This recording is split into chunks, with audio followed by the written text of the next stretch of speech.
Welcome back to my YouTube channel Loveways Academy. If you are new to this channel, do subscribe, like and share with your friends.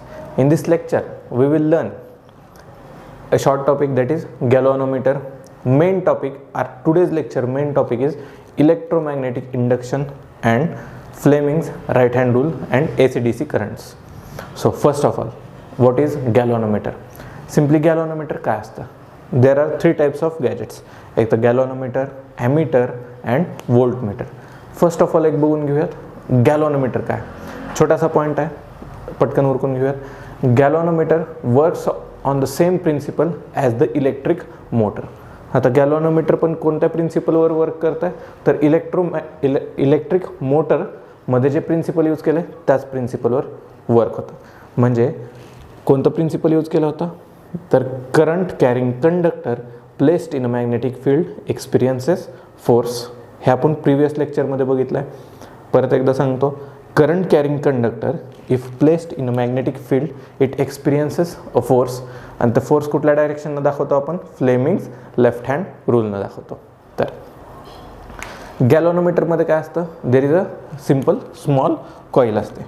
There is a small coil किंवा अशी spiral आकाराची सुद्धा असू शकते coil असते, which is placed in a magnetic field. म्हणजे त्याच्या around काय असतं, तर मॅग्नेट्स असतात. मॅग्नेटिक फील्डमध्ये ती छोटीशी कॉईल ठेवलेली आहे आणि it is positioned with a indicator. म्हणजे जे त्याच्यावरचं निडल असतं त्याच्यावर कॉईलवर अटॅच केलेलं असतं.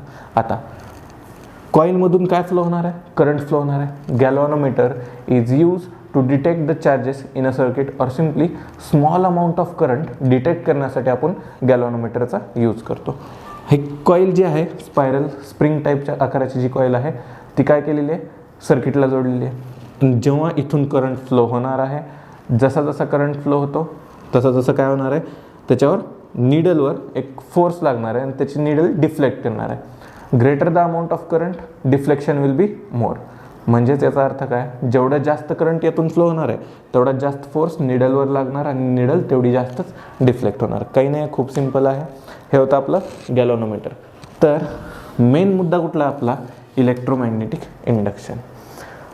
तर इलेक्ट्रोमॅग्नेटिक इंडक्शन म्हणजे काय, फर्स्ट ऑफ ऑल गॅल्व्हॅनोमीटरचं झालं आहे. गॅल्व्हॅनोमीटर आपल्याला यूज करायचं पुढं प्रॅक्टिकल्समध्ये किंवा पुढं आता शिकताना जनरेटरमध्ये पण यूज करायचं आहे, अजून इलेक्ट्रोमॅग्नेटिक इंडक्शनमध्ये शिकताना करायचं आहे. दॅट्स वाय गॅल्व्हॅनोमीटर पहिल्यांदा बघितलं. Galvanometer. So electromagnetic induction. What is electromagnetic induction? First of all सांगतो, फॅरेडेचा इंडक्शन लॉ पण सांगणार आहे.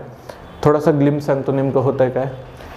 If there is a change in magnetic field in a coil or in a second coil, current is produced in the first coil. तुम्हाला demonstrate करून सांगतो. आपल्याला 3 cases दिलेले आहेत, ठीक आहे. कोणत्या कोणत्या cases, suppose this is your coil, armature coil आहे. त्याला खाली काय कनेक्ट केलेलं आहे, एक गॅल्व्हॅनोमीटर कनेक्ट केला आहे. काय कनेक्ट केलं आहे, तर galvanometer. Galvanometer shows the deflection. आणि ते कधी डिफ्लेक्शन शो करणार आहे, त्याच्यातून जेव्हा small amount of current flow होणार आहे. बरं, ठीक आहे. नेक्स्ट काय, a solenoid coil.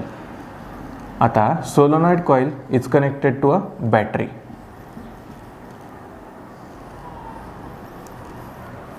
First of all एक तुम्हाला कंडिशन सांगतो. जसं जसं हे फर्स्ट ऑफ ऑल एकदा काय सांगितलं होतं मी, करंट जेव्हा when current flows through a conductor it produces magnetic field around it.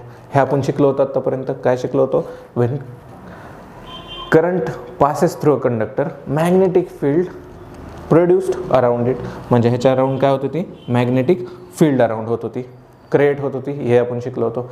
नंतर ह्याला आपण एक्सटर्नल मॅग्नेटिक फील्डमध्ये ठेवलं तर या कंडक्टरवर फोर्स लागत होता आणि तो फोर्स आपण कसा बघितला होता, by Fleming's left hand rule. हे आत्तापर्यंत शिकलो होतो. काय शिकलो, करंटच्या अराउंड मॅग्नेटिक फील्ड तयार होते आणि ते जर एक्सटर्नल मॅग्नेटिक फील्डमध्ये ठेवलं तर त्याच्यावर फोर्स ॲक्ट होतो आहे. आता काय शिकायचं आहे, तर जेव्हा चेंज इन मॅग्नेटिक फील्ड होईल तर करंट तयार होईल. थोडंसं उलट आहे, जमलिंग करून द्यायचं नाही आहे. फर्स्ट ऑफ ऑल जेव्हा करंट प्रोड्यूस होतो त्याच्या अराउंड मॅग्नेटिक फील्ड तयार होते. हे फर्स्ट शिकलो आपण. आणि आता इलेक्ट्रोमॅग्नेटिक इंडक्शनमध्ये काय बघायचं आहे, when there is a change in magnetic field current is produced. ठीक आहे, स्लोली जाऊयात. फर्स्ट ऑफ ऑल या फिगरमध्ये ॲक्टिव्हिटी नंबर काहीतरी समथिंग असेल, this is switch, this is your battery. आता जर मी स्विच ऑफ केलं तर यातनं करंट वाहणार आहे का, बटन बंद केलं तर फॅन फिरणार आहे का, नाही फिरणार. इथं स्विच ऑफ केलं तर काय होणार आहे, current will not B phloem. Suppose switch on केलं मी या ठिकाणी, ह्यांच्यामधलं डिस्टन्स चेंज नाही केला, ही कॉईल अशीच होती, ही सोलोनॉइडवाली कॉईल पण अशीच होती. हे झालं system number A, system number B. हा आत्ताच मुद्दे क्लिअर करून घ्या, 11-12मध्ये हेच बेसिक तुम्हाला कामाला येणार आहे. So when switch is on, when this circuit B is switched on, ह्यातनं काय होणार आहे, करंट विल बी फ्लोन.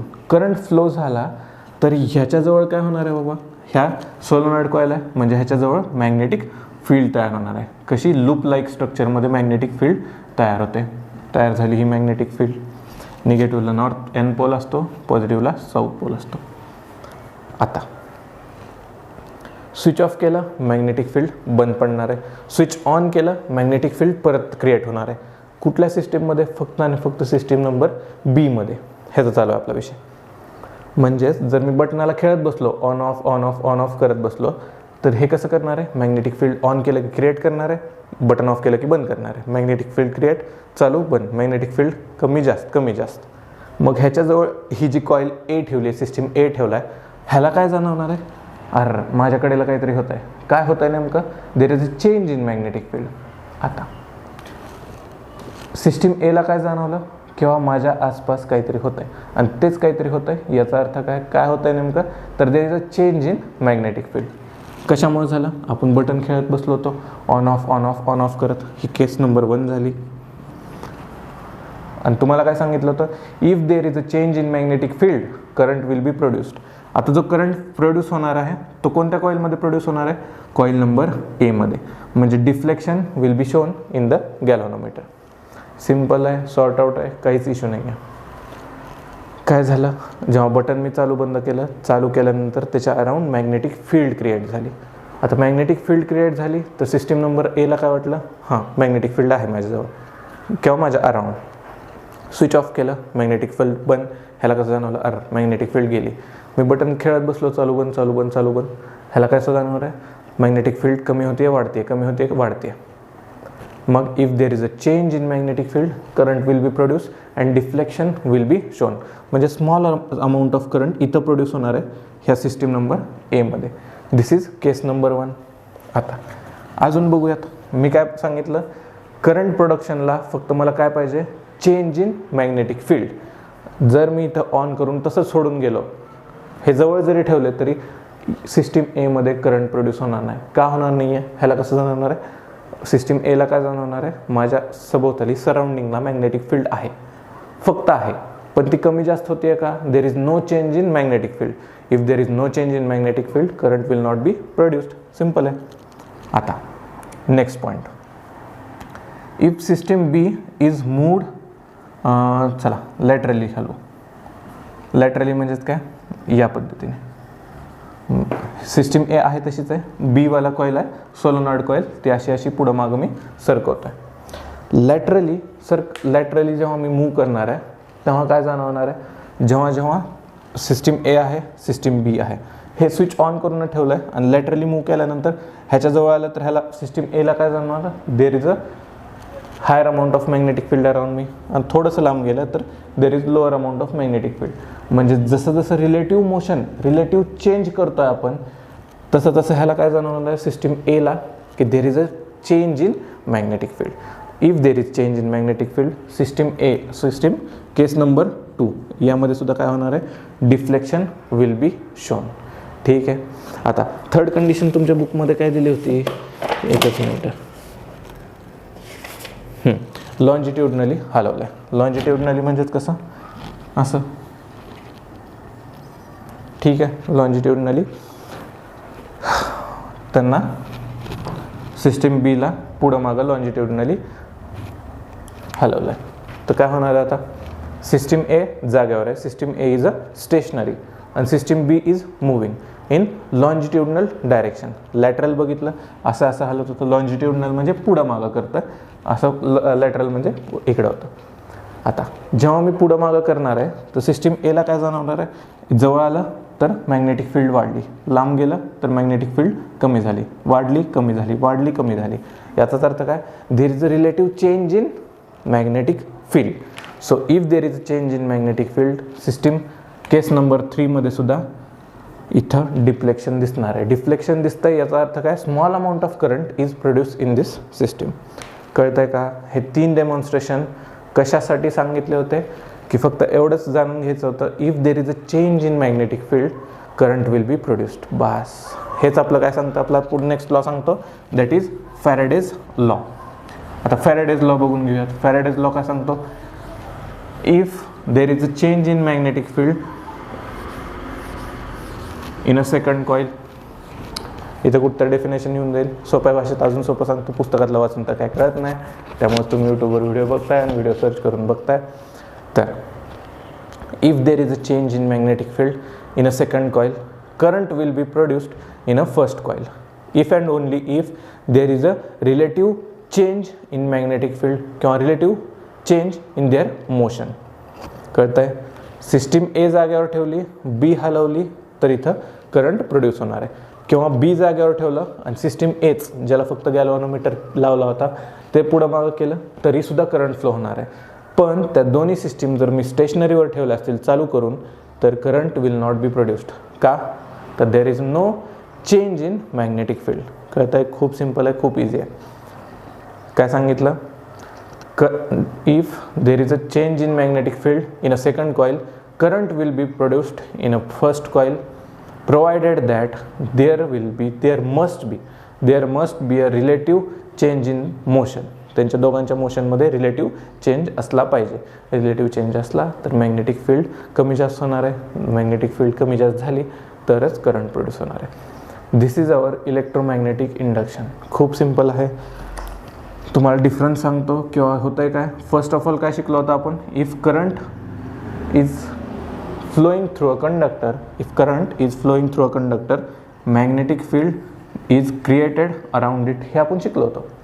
ह्याच्यात अजून काय बघितलं, हे जर एक्सटर्नल मॅग्नेटिक फील्डमध्ये ठेवलं तर ह्याच्यावर काय होतं, फोर्स ॲक्ट होतो. हे इथपर्यंत बघितलं आणि फ्लेमिंग लेफ्ट हँड रूल हे बघून बसलो आपण. आता सेकंड पार्ट आपण जंप मारतो. हे ॲप्लिकेशन काय होतं, electric motor. This is the application of this part. आता सेकंड पार्टमध्ये काय बघतोय, if there is a change in magnetic field. आता मॅग्नेटिक फील्ड चेंज केली आपण, मॅग्नेटिक फील्ड सारखं चेंज करतो, change, then current will be produced, current produced. बरं, करंट प्रोड्यूस झाला तर करंट प्रोड्यूस होणार आहे. आणि ह्याचं ॲप्लिकेशन काय किंवा कुठला रूल सांगतो ह्याचा, Fleming right hand rule, Fleming right hand rule. आणि याचंच ॲप्लिकेशन कोणतं आहे, electric generator. This is the application of electromagnetic induction. थोडंसं क्लिअर केलं आत्ताच गोष्टी. आता काय तो फ्लेमिंग राईट हँड रूल, याच्यावर एक सेपरेट व्हिडिओ बनवला आहे की बाबा कसं लक्षात ठेवायचं आहे, how to remember those things. तरी पण एकदा क्विक रिव्हिजन मारूयात. Fleming right hand rule. तर फ्लेमिंग राईट हँड रूलमध्ये काय असतं, सिम्पल. बाहेरच्या देशांमध्ये, US देशांमध्ये काय असतं, फेडरल ब्युरो ऑफ इन्व्हेस्टिगेशन. आपलं पोलीस म्हणजे काय, CBI, central bureau of investigation. तिकडं काय असतं, त्यांचे पोलीस काय असतात, FBI, that is federal bureau of investigation. आता कसं लक्षात ठेवायचं होतं, FBI सिरियल लिहायचं होतं, serially.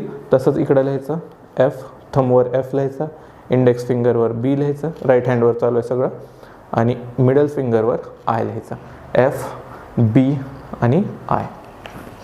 So stretch your thumb, index finger and middle finger of a right hand perfectly perpendicular to each other. Stretch your thumb, index finger and middle finger of your right hand perpendicular to each other. आता हे जर तिन्ही, हे बघा, हे दोन्ही perpendicular आहेत, हे दोन्ही सुद्धा एकमेकांशी परपेंडिक्युलर आहेत. तर your thumb will show the motion of a conductor. तिकडं काय होतं, FBI म्हणजे फोर्स एक्झर्टेड होता, force exerted on a conductor. आणि फ्लेमिंग राईट हँडमध्ये एकच चेंज आहे, motion of a conductor. Thumb will shows the motion of a conductor. Index finger will show the same direction of magnetic field and current will be shown by middle finger. आता कसं कसं बघितलं, same FBI. F कुठल्या थंबनं दाखवतो आपण, कुठल्या फिंगरनं, तर थंबनं. Thumb will show the direction of or simply motion of a conductor, म्हणजे मोशन ऑफ रिलेटिव्ह मोशन, कसं फिरतो conductor, motion of a conductor. Then B is shown by simply index finger, आणि ते कशाचं डायरेक्शन शो करतं, तर direction of magnetic field, आणि I काय असतं आपलं, तर करंट, आणि current is shown by middle finger. त्याची डायरेक्शन काय, करंटची डायरेक्शन शो करतो. Thumb will show the direction of simply motion of a conductor. Index finger will show the direction of magnetic field and middle finger will show the direction of current. This is your simply Fleming's right hand rule. थोडंसं quick रिव्हिजनमध्ये बघायचं म्हणलं, what is the difference between Fleming left hand and Fleming right hand. Same आहे दोन्हीकडे, पण FBIच वापरतो, FBI असंच लक्षात ठेवायचं आहे. लेफ्ट हँड रूलमध्ये, फ्लेमिंग लेफ्ट हँड रूलमध्ये जो थंब फोर्सची डायरेक्शन दाखवतो तो काय, force exerted on a conductor. तर हे काय, force exerted on a conductor,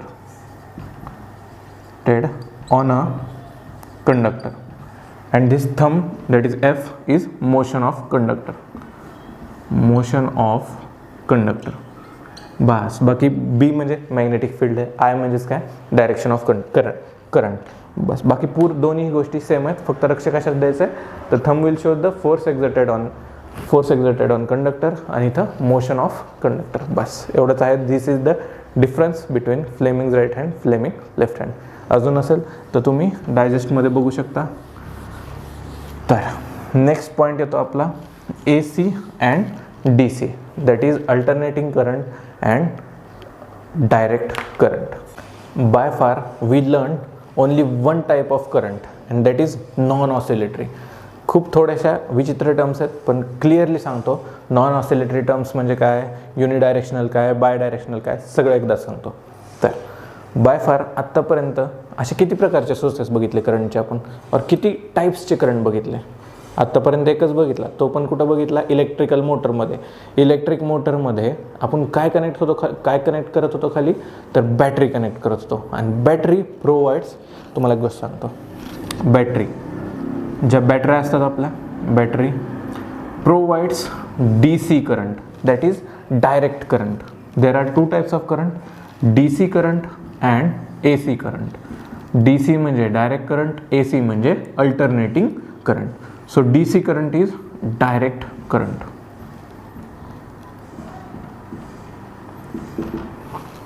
direct current काय असतात, तर नॉन ऑसिलेटरी करंट असतात. काय असतात, non oscillatory current. Non oscillatory current याचा अर्थ काय, AC सांगितल्यावर कळेल तुम्हाला. आणि ते काय असतात, unidirectional. DC current are non oscillatory,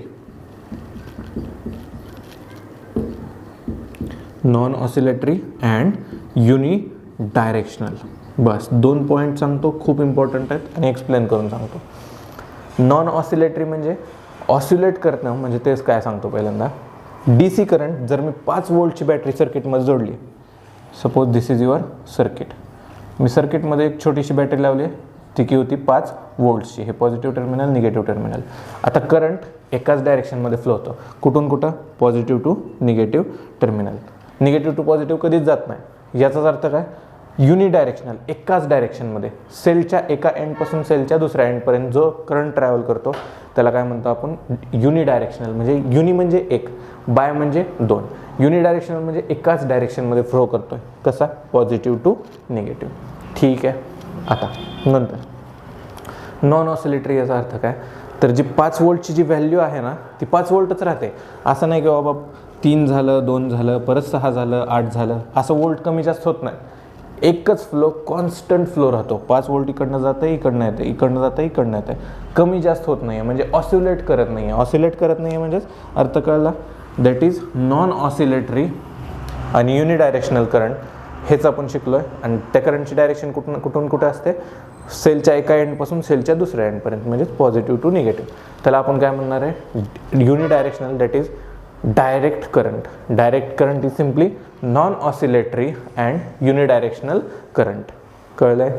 unidirectional एकाच डायरेक्शनमध्ये करंट बॅटरीच्या एका एंडपासून बॅटरीच्या दुसऱ्या एंडपर्यंत ट्रॅव्हल करतो आणि त्याची जी व्हॅल्यू आहे ती फिक्स आहे. 5 वोल्टची बॅटरी लावली, 5 वोल्टचीच लागणार आहे त्याला. आणि लक्षात 5 वोल्टचा सप्लाय देणार आहे. आता what is D C current. येऊयात आता डी सी ए सी झालं, डी सी झालं. आता ए सी. ए सी म्हणजेच काय असतं, alternating current. Alternating current. What are alternating current. What is alternating current. Simply alternating current हे काय असतात, ऑसिलेटरी असतात. ऑसिलेटरी असतात म्हणजेच काय असतात हे नेमकं सांगतो. इथं ग्राफ येऊन जाईल, मी ग्राफ एक्सप्लेन करतो. करंट वर्सेस टाईमचा जर ग्राफ बघितला मी, करंट वर्सेस टाईमचा ग्राफ, इथं 1 एम्पियरचं करंट, इथं -1 एम्पियरचं current. Can be positive and also negative. तर ए सी करंट कसा असतो ते सांगतो तुम्हाला. एका सेकंदाला तो प्लस असतो, इथं 1 सेकंद. दुसऱ्या सेकंदाला तो 0वर पण येतो.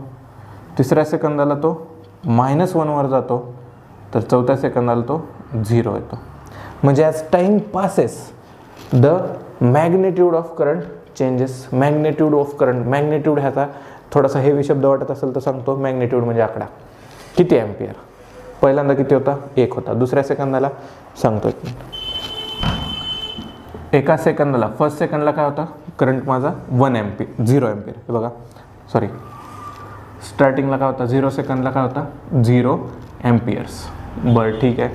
ॲज टाईम पासेस, एका सेकंदानंतर काय झालं त्याचं मॅग्नेट्यूड इज 1 एम्पियर आहे. दुसऱ्या सेकंदाला काय झालं, परत 0वर आला. दुसऱ्या सेकंदाला काय झालं, परत 0 amperes. Third second -1 ampere. Current can be positive and also can be negative ampere. आणि परत फोर्थ सेकंडला 0 झाला, 0 एम्पियर.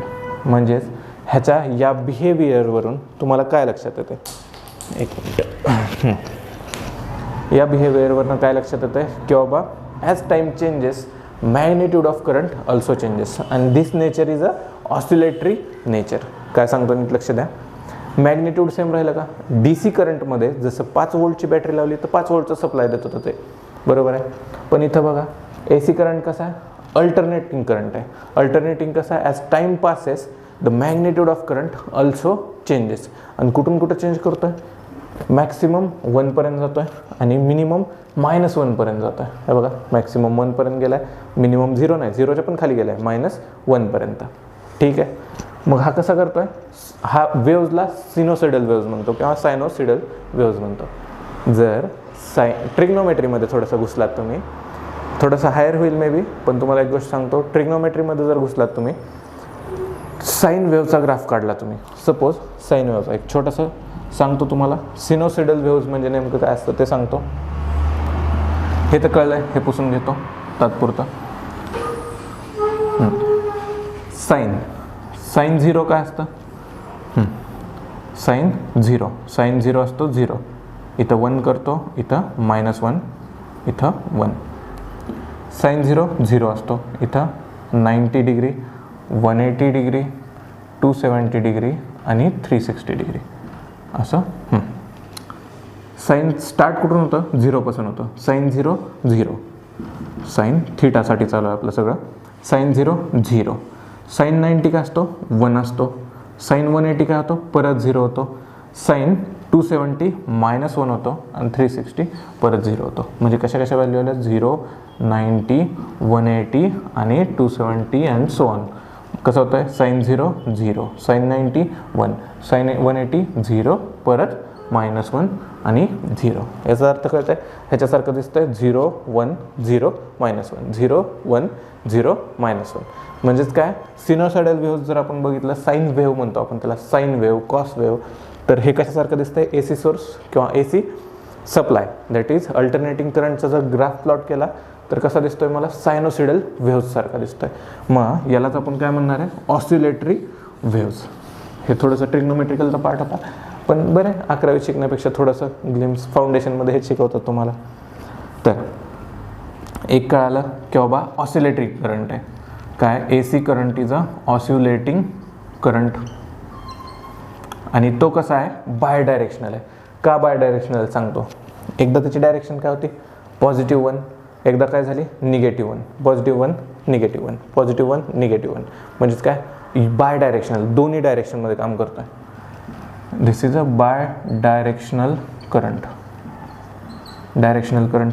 आणि MCQ पार्टमध्ये विचारला जाणारा पार्ट सांगतो तुम्हाला, काय विचारलं जातं AC करंटविषयी, तर what is the frequency of AC in for our India. For India the frequency of AC is, that is alternating करंटची फ्रिक्वेन्सी असते 50 हर्ट्स. आता हे दोन्ही शब्द नवीन आहेत, फ्रिक्वेन्सी काय असते आणि हर्ट्स काय असतात. तर सांगतो तुम्हाला एक, जर इथे एक मी जाळी लावली, ठीक आहे, त्या जाळीमधून हे वेव्स पास करायचे. एका सेकंदात किती वेव्स पास होत आहेत, तर 50 वेव्स पास होत आहेत. काय म्हणतोय मी, एका सेकंदामध्ये किती वेव्स तयार होत आहेत, तर 50 वेव्स, म्हणजे 50 वेळेस ती वेव्ह पास करते त्याला. तर मी काय म्हणणार आहे, त्याची फ्रिक्वेन्सी इज 50 हर्ट्स. आलं लक्षात. Number of waves per unit time, per unit time म्हणजे एका सेकंदात, number of waves counted per second, म्हणजे काय झाली, माझी फ्रिक्वेन्सी झाली. तुमच्या बुकमध्ये सुद्धा दिलेलं आहे की बाबा हे जे 1/50 आहे ते काय आहे, व्हेव आहे. व्हेव अल्टरनेट किती वेळेस करते, एकदा अल्टरनेट करायला तिला काय लागतंय 1/50 सेकंड्स. आणि यालाच आपण फ्रिक्वेन्सी या टर्म्समध्ये लिहायचं असेल तर काय म्हणणार मी, 50 हर्ट्स एवढी फ्रिक्वेन्सी आहे. 50 हर्ट्स, हर्ट्स काय आहे तर युनिट आहे, युनिट ऑफ फ्रिक्वेन्सी हर्ट्स. आता HZ म्हणतो आपण त्याला. याचा अर्थ 50 हर्ट्सचा अर्थ काय माहिती आहे, एका सेकंदामध्ये अल्टरनेटिंग करंट किती वेळेस त्याची डायरेक्शन चेंज करतोय, 50 वेळेस त्याची डायरेक्शन चेंज करतोय. सांगतो काय होतं, 1 सेकंद घ्या, 50 त्याचे तुकडे करा, त्यातला एक तुकडा उचलून बाहेर काढा, त्यामध्ये तो काय असणार आहे, 1 असणार आहे. दुसऱ्या तुकड्यामध्ये -1 1 -1, असं किती वेळेस अल्टर होतं आहे एका सेकंदामध्ये इंडियासाठी, तर 50 वेळेस. That is frequency of AC alternating current is 50 hertz for India. बाहेरच्या कंट्रीसाठी 40 हर्ट्स आहे, काही कंट्रीसाठी 50 हर्ट्स आहे. त्याचा फरक कुठं पडतो तुम्हाला सांगतो. जेव्हा तुम्ही मोबाईलचा कॅमेरा घेता आणि ट्यूबलाईटकडे बघता, आता पण दाखवतो डेमॉन्स्ट्रेशन करून बघता, तेव्हा एक फ्लिकरिंग दिसते किंवा जिटरिंग दिसते. ते कशामुळं, ह्याचा FPS that is frames per second त्याच्या हर्ट्सला मॅच होत नाही, त्यामुळे आपल्याला फ्लिकरिंग दिसते. दाखवतो लगेच तुम्हाला.